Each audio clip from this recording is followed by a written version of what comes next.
How do you keep a steel city alive when the ocean wants it back? By the summer of 1945, the Pacific has already swallowed fleets whole. 80 million lives are gone. Entire cities reduced to outlines on burned maps. Out there beyond Okinawa, the war is nearly won, but nature hasn't signed any treaty. Somewhere in the endless grey, a storm is building, one that will rip a ship in half and ask a simple question: who is truly prepared? The ship is USS Pittsburgh, 674 feet of Baltimore-class steel, 13,600 tons of American resolve, and 1,142 men who think they've seen everything. They haven't. The sea has a way of finding what you've missed, but one man has tried to imagine it all: Commander Joe Kercher, first lieutenant and damage control officer. He's the kind of sailor who doesn't trust luck, only preparation. Where others see drills as wasted hours, he sees them as rehearsals for the day when reality collapses. October 10th, 1944. Quincy, Massachusetts. Pittsburgh slides down the ways at the Four River Shipyard, her black hull gleaming in the drizzle. Crowds cheer, cameras flash, but Kercher stands alone on the pier, eyes on the weld lines where the deck meets the forecastle. He's not thinking about victory speeches, he's thinking about water pressure, broken valves, heat, panic. He whispers to himself, if the ocean comes for us, it'll have to earn it. He drills his men until exhaustion blurs into instinct. Fires are lit and smothered again. Compartments flood, and sailors slog through knee-deep water, hauling hoses, sealing bulkheads, dragging dust and salt through the decks. They work in blackout conditions, blindfolded, their breathing tight against the dark. Every clank of a wrench is a heartbeat in a ship, learning how to survive its own destruction. Kercher's voice cuts through the noise, steady, relentless, unromantic. Do it again. January 13th, 1945. Pittsburgh departs Boston for the Panama Canal. The war's numbers move, with her thousands of ships lost, hundreds of thousands of sailors dead or missing. The sea takes without prejudice. Kercher pins casualty charts outside the mess hall so no one forgets what they're training for. By February, the cruiser reaches Ulithi Atoll and joins Task Group 58.2, part of the great engine driving toward Japan.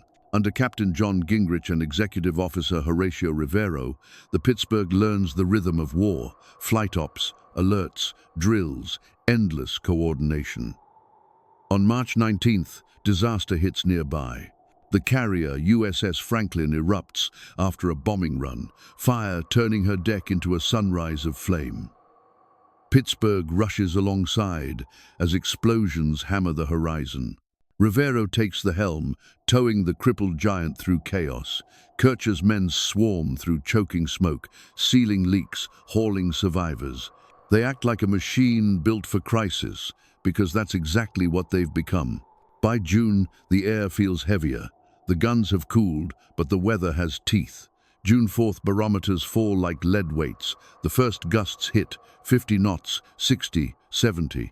The wind tears at the antennae, the sea turning white with rage. Gingrich stays on the bridge, hands gripping the railing as spray blasts across the glass. Rivero moves below, coordinating by phone, every message echoing through steel corridors. Kercher walks the lower decks, touching each hatch, testing the locks, feeling the hum of pressure behind them. He knows what's coming and gives the order that will save them all. Set condition zebra, seal everything, no movement without command. Hours later, the ship groans like a wounded animal. The storm claws at her sides. A float plane is torn free and hurled into the night like paper. The men barely have time to stare before the next wave hits a mountain of water that lifts the bow skyward, holds it there for one impossible heartbeat, and then drops it into darkness. Metal screams, bolts shear. The sound travels through the decks like thunder rolling inside the bones of the ship. By dawn, 104 feet of Pittsburgh's bow will be gone, torn away, adrift on a furious ocean. But not a single man will die. Not one. Because somewhere back in Massachusetts, before any of this began, Joe Kercher decided that survival would be trained, not hoped for. And as the storm howls across the Pacific, the ship holds proof that discipline can outlast disaster, and that preparation is the only kind of luck that ever truly works. By early 1945, the Pacific had become a graveyard of machines. Nearly 700 Allied warships had already been damaged or sunk. More than 36,000 American sailors were dead, and the sea still demanded more. Every mile forward was paved with steel wrecks and human cost. The U.S. Navy was fighting not just Japan, but fatigue, weather, and its own limits. The world saw triumph on the maps, tiny arrows crawling toward Tokyo, but inside the fleet, men saw nothing but grey horizons and work that never stopped. USS Pittsburgh was now part of Task Group 58.2, built around the carrier USS Lexington. It was a floating fortress, a city of iron that moved at 30 knots, hauling gunpowder, men, and faith. For months, the group launched airstrikes across the Philippines, Formosa, and Okinawa. Pilots called the sky the meat grinder. The ocean crews called it the waiting room. Between attacks, they drilled, scrubbed, repaired, refueled, and waited for the next siren. Commander Joe Kercher never stopped pushing. He made his sailors practice firefighting and flooding scenarios until their muscles responded faster than thought. They cursed him at night, soaked and exhausted, but the man's obsession was contagious. He carried a clipboard like a weapon, logging pump pressures, checking watertight hatches, scribbling notes in margins. To him, discipline was armor.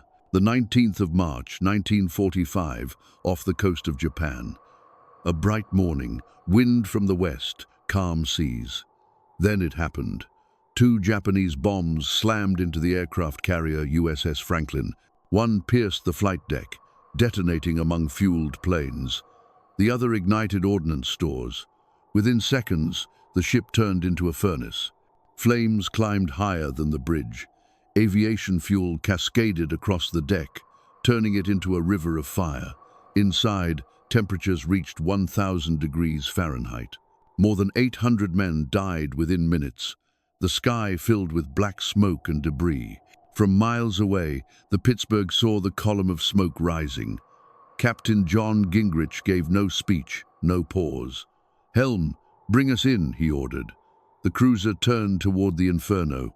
Every man aboard understood what that meant: run toward danger, not away.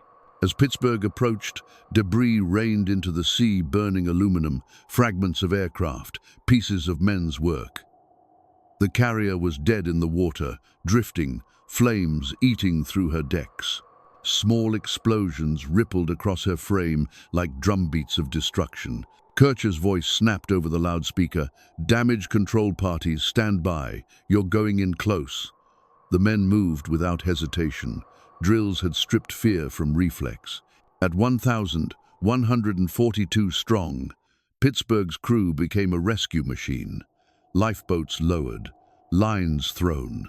Men in soaked gear hauled survivors from the burning water, their faces streaked with oil and ash. Others manned pumps, spraying down Franklin's hull to cool the steel. Overhead, secondary blasts thundered as ammunition cooked off. Each detonation flashed against the smoke like lightning trapped inside the fire. Then came the impossible order: Pittsburgh would tow the crippled carrier out of range. The idea was madness. A 13,600-ton cruiser towing a 30,000-ton carrier still burning. But Executive Officer Horatio Rivero took command of the operation himself.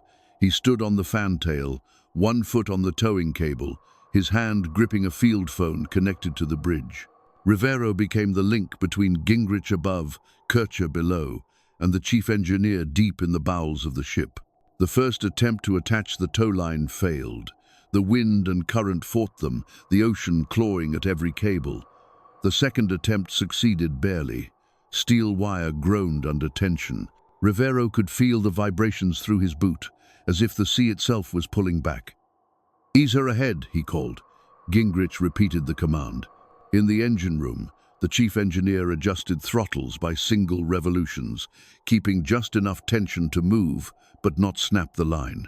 For 24 continuous hours, Pittsburgh dragged the burning Franklin away from enemy shores.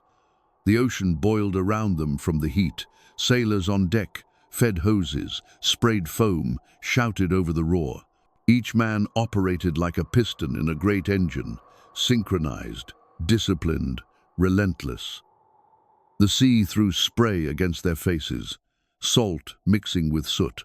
Above them, the carrier's deck still smoked, its black flag of ruin visible for miles. By dawn, Franklin was still afloat, charred but alive. Historians would later call it one of the most remarkable saves in naval history. The Franklin had lost more men than any American ship that survived the war. But she did survive because a nearby cruiser refused to give up, and because one officer had trained his men for the unthinkable. Kercher stood on the lower deck, helmet dented, eyes red from smoke. Around him, exhausted sailors slumped against bulkheads. He said nothing. He didn't have to. Every man aboard now understood why the drills mattered. That day, the Pittsburgh proved something the war kept forgetting. Courage without preparation is chaos, but discipline turns courage into survival. When the tow line was finally cut, the sea went quiet again. The men cleaned their gear in silence. The Pacific stretched out like an endless bruise. Somewhere ahead lay Okinawa, the last great battle before the end. And somewhere beyond that, something worse than any enemy.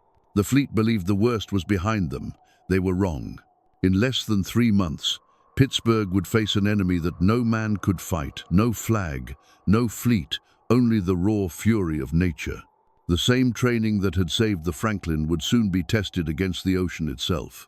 June was coming, and with it, a storm that would tear history in half. By June 1945, the world had been gutted by war, 80 million, more than 700 Allied ships lost, and the Pacific had become a scrapyard of ghosts.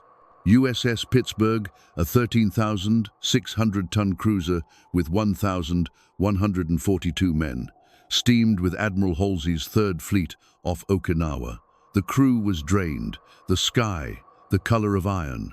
Forecasts called it a small tropical disturbance. Commander Joe Kercher didn't buy it.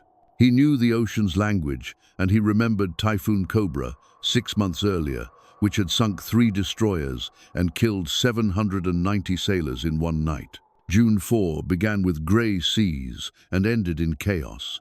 By dusk, wind ripped at 80 knots. By midnight, it screamed at 125. Waves rose higher than buildings, slamming into the cruiser's bow. Captain John Gingrich stood firm on the bridge, ordering speed reduced, while below, Kercher moved through the ship's metal arteries, testing bulkheads with his hand. The sound of steel straining filled the halls, the voice of a ship under attack by nature itself. "Set condition zebra," Kercher ordered. Doors slammed, latches clanged. The ship sealed itself like a lung. For hours, Pittsburgh climbed walls of water 70 feet tall, then plunged into troughs so deep the horizon vanished. The storm was no longer weather, it was a living force, hammering steel with the weight of the Pacific. At 0300, a wave hit harder than anything before. The bow disappeared under the sea, the hull flexing, rivets snapping at frame 55. Wartime welding, rushed and imperfect, gave way. Then it happened, a deep, tearing crack that silenced every man aboard. The first 104 feet of the ship, her entire bow broke free and vanished into the storm. For seconds, Pittsburgh was blind and broken. Her new front, a raw wall of steel, facing an angry ocean. Water poured in through seams and vents. One failure, and she'd sink in minutes. But Kercher was already moving. Boots splashed through waist-deep water. "Brace the bulkhead, now!" he shouted. His damage control teams, trained through months of merciless drills, moved like a single organism. They hauled beams, wedged timbers, stuffed mattresses into cracks, and ran pumps until the engines moaned. They worked by instinct, not thought training now, muscle memory, survival paid in advance. On the bridge, Gingrich fought to keep the crippled ship angled to the wind. "Hold her steady," Rivero shouted, coordinating between helm and engine room. Each engine order was adjusted by single revolutions, balancing between capsizing and control. Below, the pumps thundered, spewing thousands of gallons overboard as new leaks opened and old ones closed. For 7 endless hours, Pittsburgh fought the ocean like a boxer with broken ribs. Every wave was a test. Every groan of metal was a warning. The men kept working until their hands split and bled, until there was nothing left to give, and still they held. By noon on June 5, the winds eased. The ship stopped rolling and found her balance. The Typhoon, later named Viper, had moved on. The Pacific calmed to a bruised silence. What remained of Pittsburgh defied logic. 1/3 of her gone, her forward bulkhead mangled and scarred, yet still afloat. Not one man lost, 0 casualties. In a war that averaged 3,000 dead per day, that number was a miracle. Far behind, the missing bow floated upside down, bobbing like a relic. Another ship spotted it and radioed the impossible. Section of cruiser adrift, 100 feet long. It was later nicknamed McKeesport, after a suburb of Pittsburgh. When Rivero radioed the fleet, "Bow lost, ship afloat, proceeding to Guam," the message was met with disbelief. No one believed a ship could lose her entire front and live, but she did. She crawled across 900 miles of ocean at 6 knots, the wind still howling through her torn face. Pumps ran without rest. Engineers worked in shifts to keep her systems alive. Kercher walked the battered forward compartments, inspecting the braces that had held against the impossible. Salt water stung his hands where skin had torn. Around him, silence, the stunned quiet of men who had seen the line between training and miracle blur into one. He looked at the steel wall they'd saved and whispered, "She's still fighting."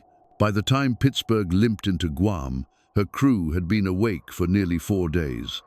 Naval officers on the dock stood speechless as the ship approached a massive cruiser without a bow, alive through sheer defiance. Reporters would later call it the ship that shouldn't have survived. Investigations later found the truth Kercher had always suspected. Weak wartime welds, rushed construction, insufficient testing. But that didn't matter anymore. Against physics, against probability, Pittsburgh had survived what no manual had prepared her for. The Pacific had tried to take her and failed. Her survival became case study, myth, and legend all at once. As the ship rested in Guam's harbor, Kercher leaned on the rail, eyes fixed on the calm water that had once wanted him dead. Behind him, the sun cut through the clouds for the first time in days, casting a pale light over twisted steel. The Typhoon was gone, the ship was broken, but her heart and the men who carried it still beat. The storm had tested them and found them unbreakable. And far ahead, beyond Guam and the endless blue, the war's final days were waiting. The war was still roaring, but for the men of USS Pittsburgh, it was survival that made history. The Pacific had taken her bow, tested her will, and failed to finish the job. Now came the impossible part, getting a mutilated ship 900 miles from safety across one of the most hostile oceans on Earth. On the 6th of June 1945, the sea was calm again, but the scars of the Typhoon were everywhere. Waves still rolled heavy, the sky a bruised gray. The bow section, 104 feet of torn steel and shattered compartments, floated miles away, upside down, like a dead whale. The crew had nicknamed it McKeesport, after the small Pennsylvania town near their namesake city. Somewhere out there, 2 tugs, the USS Muncie and USS Pacana, would later risk their lives to recover it. Inside what remained of Pittsburgh, the stench of salt and oil lingered. The forward bulkhead, never designed to face open ocean, groaned with every wave. Kercher's men reinforced it constantly, replacing wooden shores, rechecking seals. Pumps hummed day and night. If one failed, the ocean would rush back in and end everything. They crawled forward at 6 knots, about 7 miles per hour, a snail's pace for warships. At that speed, every swell was an insult. A single rogue wave could smash through the jury-rigged wall. Still, no one complained. They worked in shifts, 4 hours on, 4 hours off, eyes red from exhaustion. "We'll make Guam," Kercher said simply. "Or, we'll make history trying." By the second day, the Pacific's quiet started to feel unnatural. The same sea that had howled like a god was now eerily flat. But the war hadn't disappeared. It still burned on every horizon. The Pittsburgh's radio operator picked up fragments of reports from Okinawa. In less than 3 months, over 200,000 people, soldiers, sailors, civilians, had died there. Entire villages leveled. Planes still patrolled the skies, watching for kamikazes that didn't know surrender. The men spoke little. Every sound mattered: the creak of a brace, the hum of a pump, the splash of water leaking through.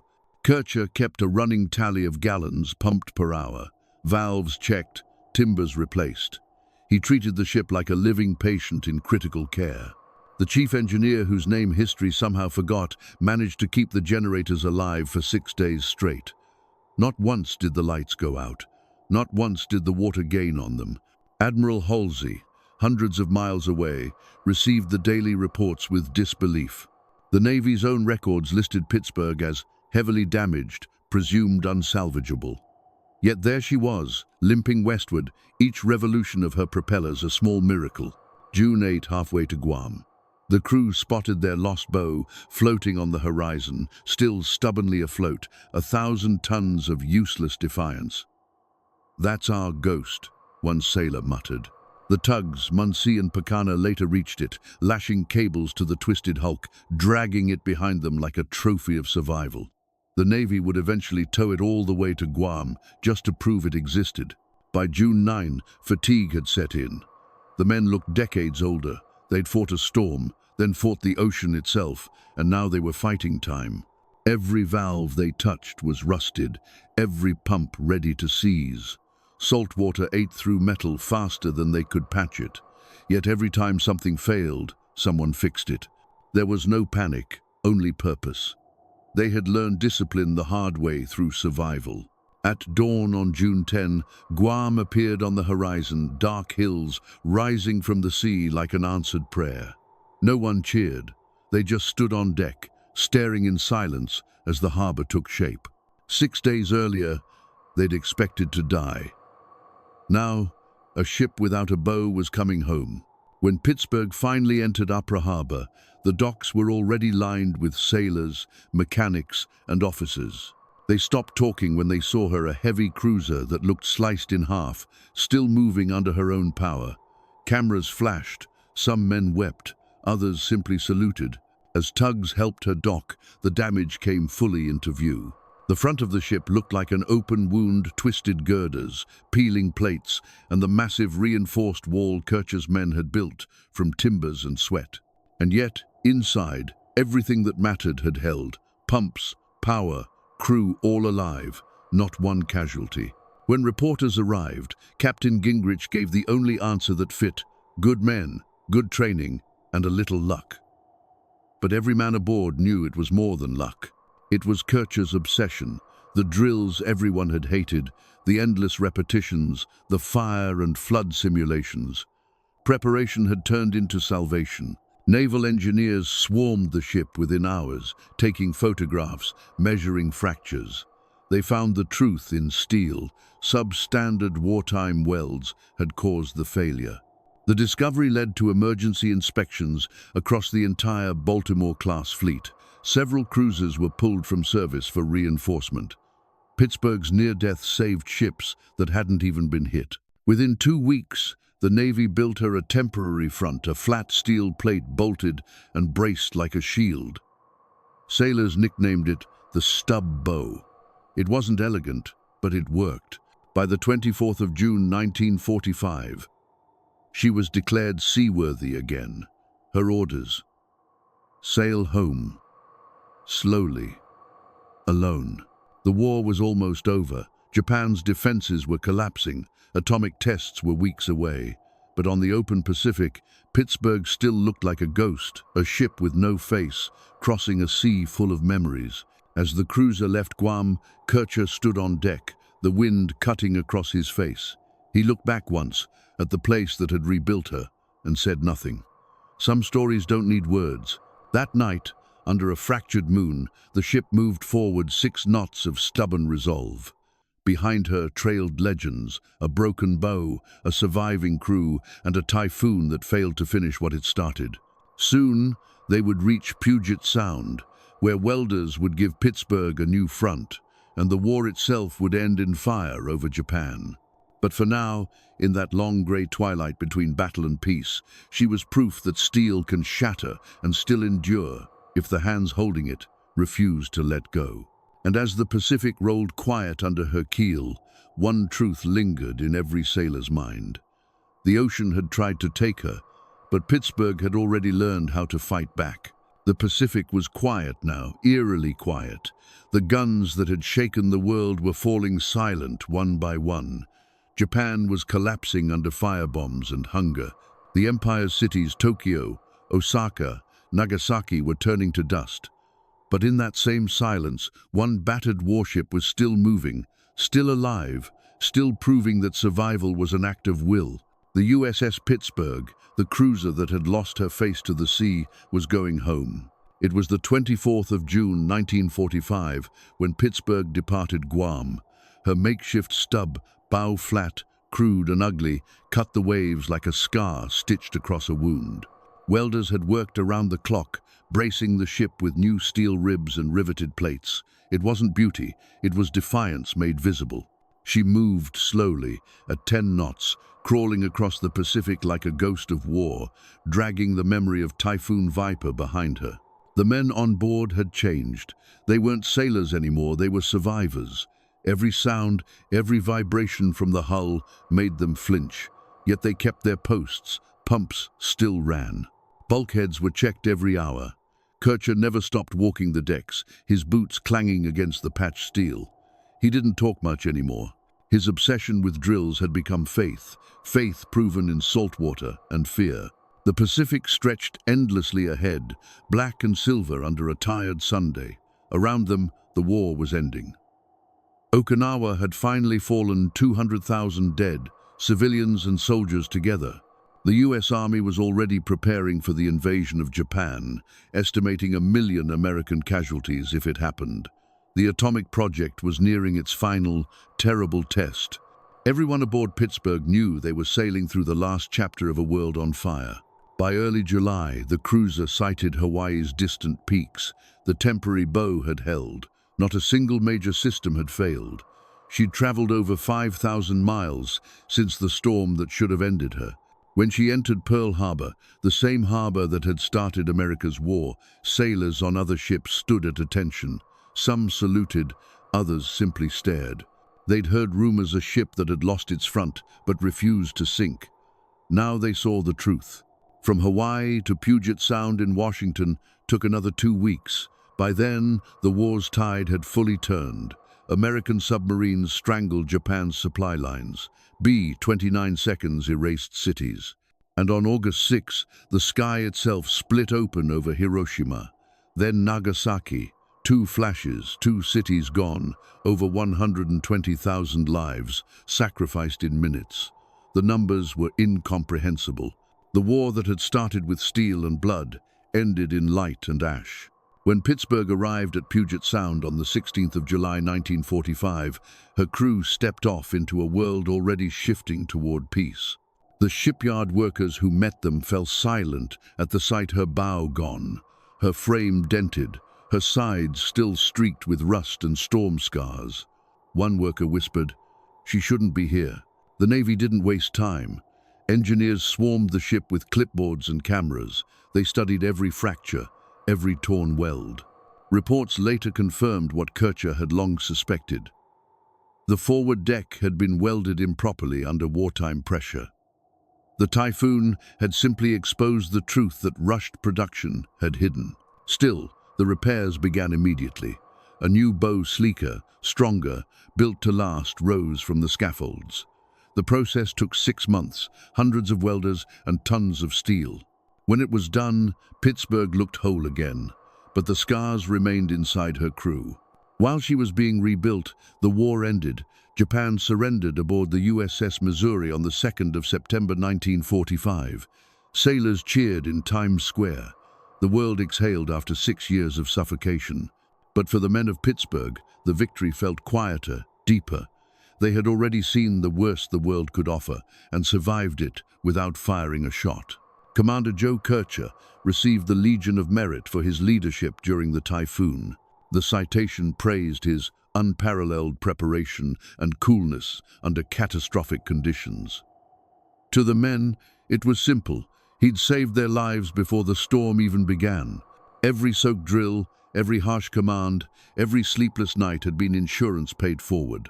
His idea that preparation is survival became doctrine in naval training for generations.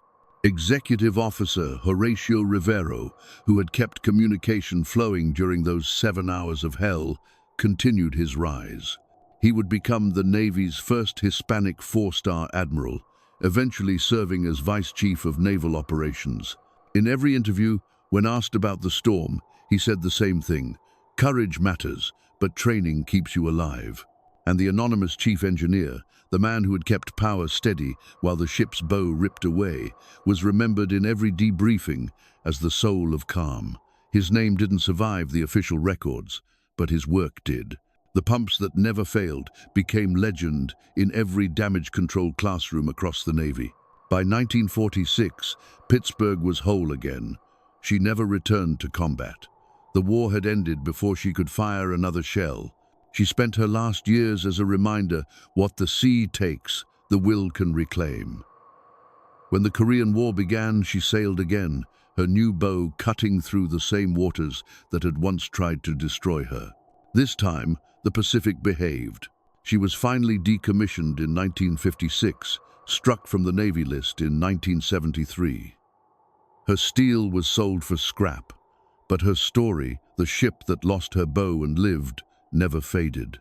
It became a case study in naval academies, a story told to every young officer about the cost of readiness and the courage of discipline. When old sailors gather, they still talk about the Typhoon. They talk about the sound of steel tearing like paper, the water rising in the dark, the calm voice of Kercher shouting orders that meant the difference between life and death. They talk about the miracle that wasn't a miracle at all, just men doing what they'd trained to do. In black and white photographs, the Pittsburgh looks almost peaceful, its temporary bow flat as a wall, its decks glistening under rain. But those images carry weight.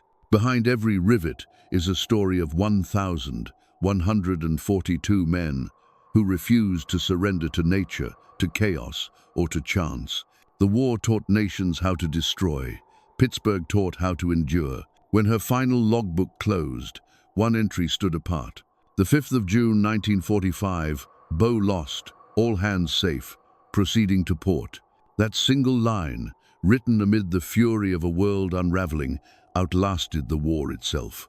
It became a testament not just to a ship, but to the unyielding pulse of human resilience. Because sometimes, history isn't about who fired the last shot. It's about who refused to sink.